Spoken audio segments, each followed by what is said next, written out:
भाई अगर मैं आपसे पूछूं कि most unique place in India कौन सी लगी? जूकू वैली, नागालैंड। जहाँ पर हेड हंटर्स थे? नहीं, वो तो लोंगवा विलेज है। जूकू वैली बहुत सुंदर है, और मैं यही बोलूँगा जो जो जाना चाहता है मॉनसून में जाओ। मॉनसून में बिल्कुल रिकमेंडेड नहीं है, पर मैं कहूँगा तब जाओ, आपको इतनी सुंदरता दिखेगी ना। वो क्या लद्दाख से भी सुंदर है ऐसा कुछ है? वो ग्रीन है भाई पूरा, ऐसे वेव्स में ऐसा वैली है पूरी पूरी ऐसा आपको दिखती है, बहुत सुंदर दिखती है। वैसा कुछ नहीं देखा होगा, पक्की बात है। लद्दाख तो फिर बैरन लैंड है, उसका अपना अलग चार्म है। इस जगह का फुल ग्रीन, इससे ज़्यादा ग्रीनरी नहीं देखी होगी कहीं, इतना ग्रीन। तो वहाँ पे फिर एनिमल्स भी फुल पावर ऐसा थ्रेट रहता है?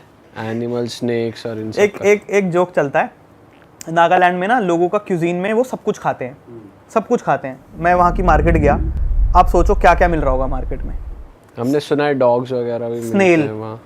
फ्रॉग्स, चूहे, कुत्ते, चूहे भी, कुत्ते, सब। भाई ये डाइजेस्ट कैसे कर रहे हैं लोग वहाँ के? खाते हैं भाई। एक बार क्या हुआ, मैं एक होम स्टे में रुका था, वहाँ पे ना चूहा आ गया किचन में। आंटी ने पकड़ लिया जो होम स्टे वाली थी, मेरे से मजाक कर रही थी वो, मेरे से मजाक में बोलती है भाई इस चूहे की चटनी बना के खिलाती हूँ तुम्हें। मैं कहा भाई साहब, भाई तुमसे ही तो मजाक करा, उनको तो डिनर सेट हो गया। पता नहीं भाई, चले तुम्हें नहीं मिली, उन्होंने तो कर दिया काम चटनी। बट लोग भाई बहुत बढ़िया है। तो वहाँ पर ये भी मैंने सुना है, जब जैसे आप कुत्ता होता है ना, आपने कुत्ता पाला है बट वो बूढ़ा हो गया है, तो उसको मार देते हैं भाई और खा लेते हैं। ये क्या मतलब हर कोई करता है, ये ऐसा कुछ है? मैंने सुना है। तो मैं जब जूकू वैली गया था तो वहाँ पे क्या था, एक दो कुत्ते ऊपर घूम रहे थे, काफी ऐसे बूढ़े हो जाते हैं कुत्ते। यार ये तो बहुत गलत है यार। तो कोई बता रहा था कि अब इसको मार देंगे। बट आपने क्या खाया वहाँ पे? वेजिटेरियन? आप वेजिटेरियन हो? नहीं भाई, वेजिटेरियन होता तो मैं नहीं रह पाता वहाँ पे। मतलब आलू और दाल मिलता है, चावल मिलते हैं, आटा नहीं है भाई वहाँ पे, खाली चावल है। रोटी है ही नहीं? नहीं भाई, बिल्कुल नहीं है। और रेस्टोरेंट्स वगैरह हैं या फिर कैसा है? आप दिल्ली के बाहर निकल जाओ, ये जो 4 बड़े शहर हैं इनसे बाहर निकल जाओ भाई, कहीं कुछ नहीं है। मतलब ऑब्वियसली कोहिमा की बात करेंगे, कैपिटल सिटी, आपको कैफेज भी मिल जाएंगे, सब मिल जाएगा, वो बात नहीं है। बट आप जब थोड़ा बाहर आ जाएंगे ना, कुछ नहीं मिलेगा आपको। भाई नॉर्थ ईस्ट का फैशन भी बहुत अप है यार। बहुत बढ़िया। वहाँ ना थ्रिफ्टिंग कल्चर चलता है, सेकंड हैंड क्लोथ्स पसंद करते हैं। सही है, मैंने भी वहाँ से जैकेट खरीद ली भाई, सस्ते में जैकेट मिल जाती है। वहाँ थ्रिफ्ट मार्केट लगती है सुबह सुबह, ऐसे ही आप खरीदो। ये जापान में भी मैंने देखा थ्रिफ्टिंग कल्चर काफ़ी। हमें ही है कि यार किसी और के कपड़े उतरे हुए मैं तो नहीं पहनूंगा, बट वहाँ नहीं है ऐसा, वहाँ तो थ्रिफ्टिंग कल्चर काफ़ी है। भाई जापान का ट्रिप कैसा रहा आपका? भाई मेरी लाइफ का पहला इंटरनेशनल सोलो ट्रिप था। मैं गया 1 महीने के लिए, मेरा क्लियर है, मैंने कहा जापान जाना है, 1 हफ्ते के लिए तो जाऊँगा नहीं, 15 दिन के लिए तो जाऊँगा नहीं, मैं जाऊँगा तो 1 महीने के लिए जाऊँगा। भाई वीज़ा अप्लाई किया था 15 दिन का, क्योंकि मेरा लास्ट टाइम वीज़ा हो गया था रिजेक्ट जापान का। मेरे को लास्ट ईयर जाना था जापान, मेरा हो गया वीज़ा रिजेक्ट।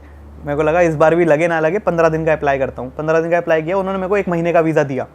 मैं कहा ठीक है भाई 1 महीना रहेंगे। ऐसा भी हो जाता है कि 15 दिन का अप्लाई करो, वो एक्स्ट्रा डेज का दे देंगे तुमको? हो सकता है कि वीज़ा अगर मैं 14 दिन का अप्लाई करता तो 15 दिन का मिलता, बट मैंने 15 दिन का अप्लाई किया, इसलिए उन्होंने मेरे को 30 डेज का दिया। ऐसा मेरा स्पेकुलेशन है, बट मेरे को पता नहीं भाई कि एग्जैक्टली क्या होता है, क्योंकि मेरा होता ही है। हम भी जब यूरोप गए थे तो 3 महीने का हमें भी मिल गया। तो मेरा तो फर्स्ट था भाई, फर्स्ट इंटरनेशनल था, तो मैं लास्ट में फंस गया भाई वहाँ पे, बहुत बुरा फंस गया भाई। मतलब जापान में, तो जापान में ना एक आइलैंड चेन है जिसको इजू आइलैंड बोला जाता है।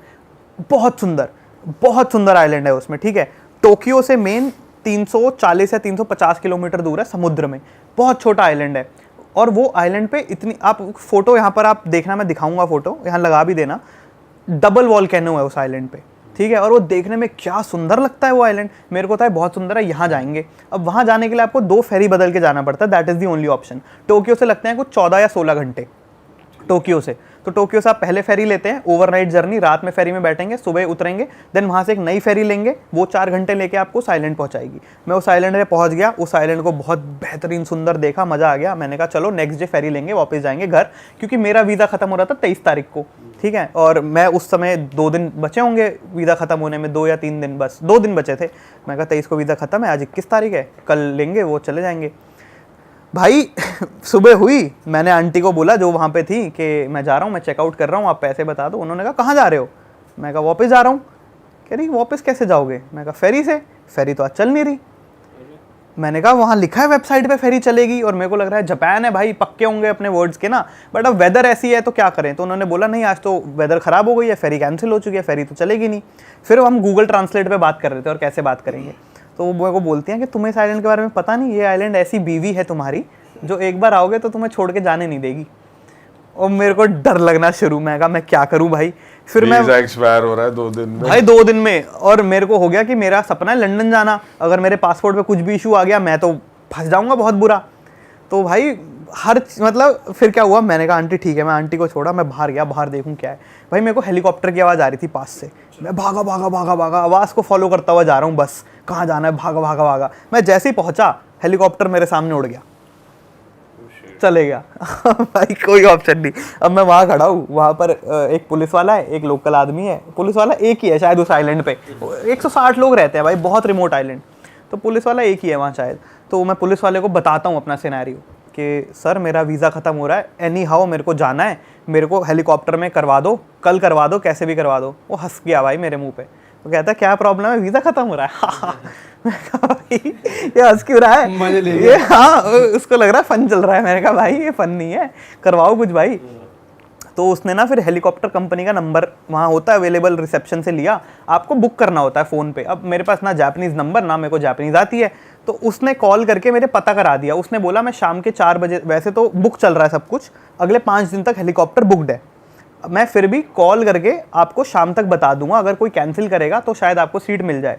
मैं कहा ठीक है, मैं शाम तक का वेट करता हूँ। भाई अब आइलैंड पे मेरे को रहना ही नहीं था उस दिन, मैं आइलैंड पे हूँ, अकेले फंसा हुआ हूँ और शाम का इंतज़ार कर रहा हूँ। शाम हुई मगर पुलिस वाला आया नहीं, मेरे को लगा गेम ओवर हो गई मेरी भाई।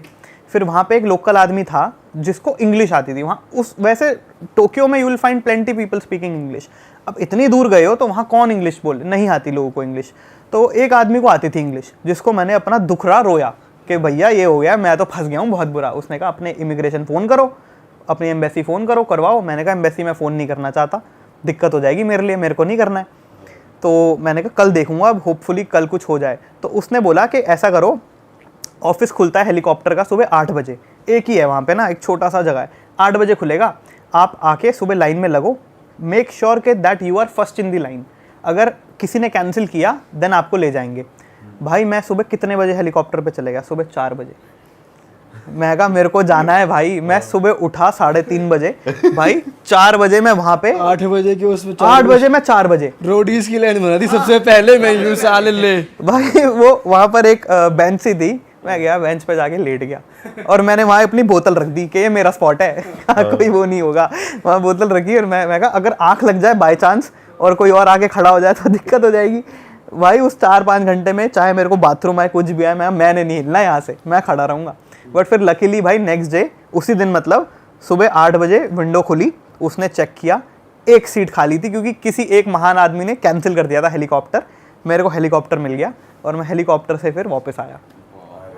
वरना क्योंकि क्या था, वो सैटरडे था, तो सैटरडे फेरी कैंसिल हो गई, संडे फेरी चलती नहीं है, मंडे फेरी लेता तो वो पहुंचाती मेरे को ट्यूसडे, खत्म था मेरा वीज़ा। भाई ये माहौल बड़ा इंटेंस होता है भाई कि ऐसा कुछ हो जाएगा ट्रिप पे, बिल्कुल, वो लेने के देने पड़ वो भी जाते फर्स्ट ट्रिप पे।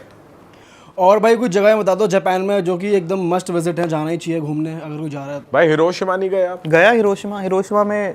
वहाँ क्या है, मतलब कैसी वाइब है वहाँ पे? भी तो हुआ था एक बढ़िया भाई वहाँ ना यार बहुत सैड लगा, मतलब बहुत। वहाँ आप जाओगे, अगर हिरोशिमा म्यूजियम है वहाँ पे, एटॉमिक बॉम्ब म्यूजियम, वहाँ आप अगर म्यूजियम चले जाते हो ना, लोग आपको रोते हुए दिख जाए। मतलब आपने पिन ड्रॉप साइलेंस किसको बोलते हैं? हाँ। पिन गिरने की आवाज़ आ सकती है आपको। वहाँ इतना ज़्यादा साइलेंस था, मैं उस म्यूजियम से वॉक कर रहा हूँ, आप चलते हो, आपके कपड़े साथ में रगड़ते हैं कभी कभी, कपड़ों की आवाज़ आती है। वहाँ भाई कपड़ों की आवाज़ आ रही है, इतनी ज़्यादा साइलेंस, मतलब इतने लोग हैं, कोई कुछ नहीं बोल रहा क्योंकि वो बहुत हॉरिफिक था। और वहाँ पे कहते कि जब अटैक हुआ, जब बॉम्ब फटा था, तो जो लोग वहाँ पे मरे थे तो उनकी शैडोज तक वहाँ, बिल्कुल यही मैं बता रहा था। वहाँ पे म्यूजियम में उन्होंने लगाया हुआ एक पत्थर है जहाँ पे लोगों उसकी शैडो बनी रह गई जब वो बॉम्ब फटा, क्योंकि हीट इतनी इंटेंस थी, शैडो जमीन में बनी हुई है, पत्थर में चिप ऐसे रह गई, वैपोरेट हो गए भाई बंदे जब वो एपिसेंटर पे फटा तो। और म्यूजियम वहीं एपिसेंटर के पास बनाया गया। उधर एक बिल्डिंग है जो खड़ी रही, क्या है, एक डोम है, उसको एटॉमिक डोम बोला जाता है, वो मेमोरियल के तौर पे अब खड़ा है कि याद रहे ऐसा कुछ बुरा हुआ था। तो क्या है कि जो बॉम्ब फटा ना, तो वो उस डोम के ठीक ऊपर फटा, उस डोम से शायद 300 मीटर 400 मीटर फटा ऊपर, तो वो फटा। तो अब जब बॉम्ब फटा तो उसने फोर्स लगाई सब जगह बाहर, तो उसके आसपास का कुछ किलोमीटर, 2 किलोमीटर शायद 2.5 किलोमीटर का एरिया तो उड़ गया, मगर उस डोम पे फोर्स लगी डाउनवर्ड्स, तो धरती में। अब वो था स्ट्रॉन्ग, उनकी बिल्ड क्वालिटी होगी बढ़िया, तो डोम की छत वत सब उड़ गई, मगर डोम आज भी खड़ा है क्योंकि उसके ठीक ऊपर बॉम्ब फटा था। तो वो एक मेमोरियल के तौर पे आज वहाँ पर खड़ा हुआ है हिरोशिमा में। ओ वैसे वहाँ पे लोग रहते क्योंकि कहते हैं कि जब ऐसा कोई अटैक होता है तो यूजुअली पॉपुलेशन वहाँ नहीं होती या नहीं तो बहुत बड़ा शहर है, अब तो इतना नहीं है, बट क्या होता है एटॉमिक बॉम्ब का एक तो इंस्टेंट इफेक्ट होता है, एक होता है कि वो आपकी जीन्स के साथ कुछ कर देता है तो उसके बाद आपकी जनरेशन इफेक्ट हो जाती है। तो काफ़ी बार लोग जो पैदा हुए वो बहुत ज़्यादा फिजिकली चैलेंज पैदा हुए उसके बाद, तो वो तो है वहाँ पे म्यूजियम के अंदर भी दिखाया गया है। अभी बिल्कुल नॉर्मल सिटी है, you can not even tell यहाँ कभी कुछ हुआ था। भाई म्यूजियम में और क्या क्या दिखाया गया अगर आप बता सकते हो? यार जो तस्वीरें थी ना वहाँ पर, तस्वीरें आपको हॉन्ट कर देती हैं। बच्चों के कपड़े थे, बच्चों के कपड़े, फटे हुए कपड़े, थोड़े थोड़े जले हुए, वो सब था। वो शैडो वाली चीज़ मैंने बताई आपको, तो बहुत खतरनाक था, बहुत ज़्यादा खतरनाक था। बट वैसे जापान ओवरऑल मज़ा आया घूम के, या इंडिया में मज़ा आता है घूम के? नहीं जापान में बोलूँ मैं। जापान की क्या यूनिक चीज़ें थी वहाँ? हमने सुना है वो पॉन वाले बार्स भी हैं, ऐसा कुछ सीढ़ी हाँ, देते तो हैं वहाँ। एशिया का जो लार्जेस्ट रेड लाइट डिस्ट्रिक्ट है वो टोक्यो में है, एशिया का लार्जेस्ट। अब वहाँ पे खाली थाईलैंड में नहीं है? आई थिंक टोक्यो के अंदर है। गलत हो सकता हूँ बट मेरे को लगेगा नहीं मैं गलत होऊंगा, आई डोंट थिंक गलत होऊंगा। तो वहाँ क्या है कि वहाँ खाली ब्रॉथल्स एग्जिस्ट नहीं करते हैं, वहाँ अलग अलग तरह का ये होता है आपका रेड लाइट एरिया का। तो वहाँ पे जो आप बोल रहे हो उसको बोला जाता है ब्लो जॉब बार्स। अच्छा। तो ब्लो जॉब बार्स वहाँ पे काफ़ी हैं। एक एरिया है वहाँ पे शिंजूकू के अंदर, काबाकुचिको करके जगह है, ब्लो जॉब बार्स होते हैं वहाँ पे। आप you can go, you can avail the service and you can come back. उसके सिवा वहाँ पे होस्ट कैफ़े भी होते हैं, nothing sexual about it, but क्या होता है कि जो आप अगर जाते हो तो आपको 5-6 लड़कियाँ होस्ट करती हैं एक बार के अंदर। मतलब आपसे बातें करेंगी बार में बैठ के, आपका दिन पूछेंगी कैसा रहा, और आप कुछ भी बोलोगे आपकी बस तारीफ ही करेंगी कि मेरा बॉस ऐसा है। भाई वहाँ थोड़ा मतलब सिर्फ खून गरम करेंगी, थोड़ा लोनली लाइफ है वहाँ पे, ज्यादा कुछ नहीं खुश करेंगे थोड़ा इमोशनल सपोर्ट। लाइट हाँ, इमोशनल सपोर्ट वो देती हैं। उनकी ऑब्वियसली दारू वारू का खर्चा आप ही को देना है सारा। तो वो बैठ के आपको कितने लुटा कर आया आप? मैं नहीं गया भाई। तो आपको क्या है ना, उनको शायद फील होता हो कि हमें कोई बात करने वाला चाहिए, तो वो है। एक तो ये हो गया, एक मसल बार भी वहाँ पे होता है। वहाँ पे क्या है भाई, लड़कियाँ होती हैं बड़े बड़े डोलो वाली, और वहाँ लोग जाके चाटे खाते हैं। हाँ, ये रील पे देखा है मैंने। ये भी बड़ा कूल है।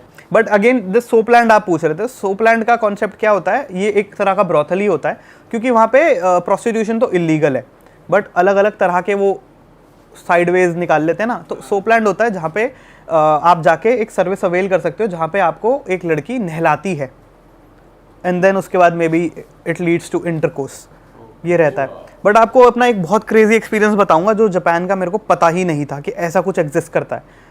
दिमाग ब्लो हो गया भाई मेरा, ठीक है। मैं, ये हो गई टोक्यो की बात, मैं था ओसाका में।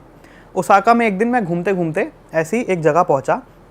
ऑब्वियसली मैंने उसके बारे में पढ़ लिया था, इसलिए मैं वहाँ गया था। मैं को देखते हैं भाई क्या सीन है ये। तो आपने एम्स्टरडैम के बारे में सुना होगा, मैं तो गया नहीं, मैंने सुना है खाली कि वहाँ पे जो रेड लाइट, वहाँ का रेड लाइट एरिया है, वहाँ पे ग्लास के पीछे कुछ लड़कियाँ खड़ी रहती हैं। अभी हम देख कर आए थे, अभी हम गए थे। हाँ, उसका सेम वर्जन जापानीज में उससे better in the sense like cleanliness और वो सब ओसाका के अंदर है। जगह का नाम है टोबिता शिंती करके कुछ जगह है, I am pronouncing it wrong. But वहाँ भाई क्या सीन था, मतलब वो एक एरिया है जहाँ पे सारी की सारी स्ट्रीट लाइट्स पिंक है, सॉफ्ट पिंक, ठीक है, बहुत साफ। और वहाँ पे ऐसे छोटे छोटे घर बने हैं, घर या दुकान कुछ भी बोल लो, छोटे छोटे लाइन से घर हैं, एंड वहाँ पे गेट्स खुले रहते हैं उनके। और उस घर के या उस शॉप के अंदर एक लड़की बैठी होती है अलग अलग अटायर्स में, लाइक एक कोई स्कूल गर्ल कॉस्ट्यूम में बैठी है, कोई खाली बिकनी में बैठी है, कोई आपकी अलग फैंटेसी होगी, कोई उसमें बैठी हुई है। एक जवान लड़की होती है, यंग काफ़ी, एंड एक मामा सान बोलते हैं, एक बूढ़ी औरत होती है, बूढ़ी नहीं, एक एजड औरत होती है वहाँ पे, बस दैट इज़ इट। तो आप उस स्ट्रीट से वॉक करते हो, आप लिटरली वहाँ पे उस रेड लाइट एरिया में घूमते हो, यू आर लुकिंग कि आपको अगर इंटरकोर्स करना है तो आप किसके साथ करोगे, like you are walking and you are just looking everything वाला ही हो गया सेम। हाँ, बट यहाँ ग्लास भी नहीं है, लड़कियाँ बस बैठी हैं और वो आपको हाय बोलेंगी, बुलाएंगी ऐसा। एंड देन आप अगर जाते हो उनके पास, तो जाते ही वो जो आंटी होती है वो आपके हाथ में एक पेपर देती है जिसके अंदर बेसिकली रेट्स लिखे होते हैं कि 15 मिनट का XYZ, 20 मिनट का XYZ। भाई ये सेम चीज़ एम्स्टरडैम में ही है, बट वहाँ पे ग्लास लगा हुआ है, जो आप बोल रहे हो सेम चीज़ है, स्ट्रीट है। भाई हम आपसे भूत की बात जानना चाह रहे हैं, क्योंकि हमारे यहाँ होती रहती है ना, कभी एक्सपीरियंस हो आपका? यार भूत का नहीं हुआ, मैं वही बता रहा था इससे भी पहले आपको कि इंसान ज्यादा खतरनाक होते हैं तो भूत तो तो इतना नहीं इंसान है। का हुआ है डरा देने वाला कि मेरा ना भाई- ट्रैवल में लकीली मेरे साथ हमेशा काफ़ी होलसम चीज़ें होती हैं, कभी कुछ ज़्यादा नेगेटिव हुआ नहीं है, हुआ भी हो छोटी मोटी चीज़ें हुई होंगी, ज़्यादा कुछ नहीं हुआ। बट एक चीज़ हुई थी, एक बारी मैं नया नया ट्रैवल करना शुरू किया था 100 डेज़ पे, और भाई तब पैसे नहीं होते थे बिल्कुल भी मतलब पैसे नहीं है भाई। मैं 100 दिन घूमा इंडिया 1,21,000 या 1,27,000 रुपए में 100 दिन 100 दिन 1,27,000 रुपए में। और कहाँ कहाँ जा चुके थे? नॉर्थ ईस्ट गया, फिर वहाँ से साउथ में आया, साउथ से ये वॉक वाला सीन जो बताया था इससे पहले, कावेरी वाला, देन मुंबई, देन यहाँ, देन लद्दाख में एंड किया मैंने जाके, सब कुछ इसी में 100 दिन। तो खैर पॉइंट था कि हाँ, तो मैं ना, पैसे नहीं होते भाई, कम पैसे तो आपको सबसे सस्ता एकोमोडेशन देखना है। मैं टेंट वेंट में रहने में कंफर्टेबल नहीं हूँ, मेरे को रूम ही चाहिए भाई। तो मैं अब एक जगह है जोरहाट असम में, तो वहाँ पे एक माजुली करके एक आइलैंड है, largest river island of the world, शायद इंडिया का तो है ही। तो ब्रह्मपुत्र नदी बहुत विशाल है, मतलब ओशन लगेगी भाई आपको, आप नदी के बीच में अगर आप शिप से जा रहे हो, आपको दूसरा एंड तो दिखेगा ही नहीं, अच्छा, इतनी वाइड नदी के ओशन लगता है, ठीक है। तो वहाँ पे पास में जोरहाट जगह है, रात वहीं बितानी थी, अगले दिन माजुली जाना था। अब मैंने क्या किया, बस स्टेशन के पास में सस्ता कमरा मिल जाता है, वहीं ले लेते हैं भाई। वो इतना गंदा कमरा था ना, मतलब क्या ही, मतलब वैसा बहुत सस्ता, इतना 300 रुपये का दिया होगा शायद, मेरे को याद नहीं है अभी। तो मैं उस कमरे के अंदर अब रात मैं घुसा, मैं कहा चलो रहना तो है ही भाई। उड़ने वाले कॉकरोच थे वहाँ उस कमरे में, उड़ रहा है। मैं कहा अबे भाई यहाँ कैसे सोएंगे? भाई वो बड़े घिनौने होते हैं भाई उड़ने वाले। मैंने कहा भाई यहाँ कैसे, पहले लगा कॉकरोच है, मैंने कहा चल रह लेंगे, वो उड़ भी रहा है, उड़ भी रहा है। ठीक है। तो यहाँ अब ये जगह बहुत शेडी सी थी, बहुत शेडी, ठीक है। और रात में लाइट चली गई, गर्मी में बुरा हाल, एसी तो भूल जाओ, पंखा जो चल रहा था वो भी रुक गया, मैं जाग रहा हूँ ऐसे ऐसे करके। अब वहाँ इमरजेंसी लाइट होगी उनके पास, जो भी है। तो मैं लेटा हूँ अपने कमरे में, और मेरे को मेरे कमरे के बाहर ना भाई 2 शैडोज इधर जाती हुई दिख रही हैं। रात का बज रहा होगा, 2 बज रहा होगा, एक शैडो यहाँ जा रही है, एक शैडो यहाँ जा रही है, अपनी लोकल लैंग्वेज में कुछ खुसफुसा रहे हैं। और मेरे को लग रहा है भाई डर, मैं कहा यार ये जगह बड़ी शेडी है, और ये मेरे कमरे के बाहर क्यों घूम रहे हैं बार बार, मेरी सेटिंग लगा रहे हैं कुछ। हाँ मतलब आप समझो, आपके गेट के, और गेट भी पतले ही होते हैं वहाँ, तो वो गेट के बाहर घूम रहा है, इतनी बड़ी शैडो बन रही है यहाँ पे, क्योंकि उसने इमरजेंसी लाइट ऑन की होगी, छोटू सी होती है वो शैडो, ज़्यादा कास्ट करती है, तो अंदर शैडो बन रही है। और मैं सोच रहा हूँ भाई क्या हो रहा है, ये क्या हो रहा है, ये डर लगा उस दिन मेरे को पहली बार ट्रैवल में कि भाई कुछ तो गलत सीन हो सकता है यहाँ पे। फिर मैंने एक कड़ा पहनता हूँ, तो मैंने एक कड़ा निकाला, हाथ में पकड़ा, मैं कहा कड़ा पे देखूंगा, जो भी होगा कड़ा हाथ में रखते हैं। फिर कड़े को ऐसे करके बस मैं मतलब आधा घंटे के करीब तो डर लगता रहा, उसके बाद फिर आंख लग गई, कुछ हुआ नहीं। पर वो बहुत शेडी एक्सपीरियंस था, अगर आप उस जगह को देख लोगे, दीवारें बिल्कुल काली पड़ी हैं, वैसा सीन है, तो डर लगेगा भाई, पार्ट हो जाएगी आज। हाँ कुछ तो हो जाएगा। मेरे को लग रहा था किडनी विडनी ना निकालने भाई। वहां तक चला गया दिमाग भाई, वहीं जाता है दिमाग, तो सीधा एक्सट्रीम पे जाता है, किडनी। हाँ पैसा तो पर्स में है नहीं, कितना ले लेंगे। अरे वाह, आपने ये वीडियो यहाँ तक देख ली भाई, तुमने हमारी मेहनत सफल कर दिया, तुम ही लोग हो असली रियल हिट। और अगर आपको बहुत मजा आ रहा है ऐसी क्लिप्स में, ऐसी वीडियोस में, तो फटाफट जाइए प्लेलिस्ट पे बिंज वॉच कीजिए, सारी वीडियोस देख डालो और मौज काटो। दैट इज इट, हम मिलेंगे नए पॉडकास्ट में, नए क्लिप में। Till then bye bye, see you, take care, do subscribe.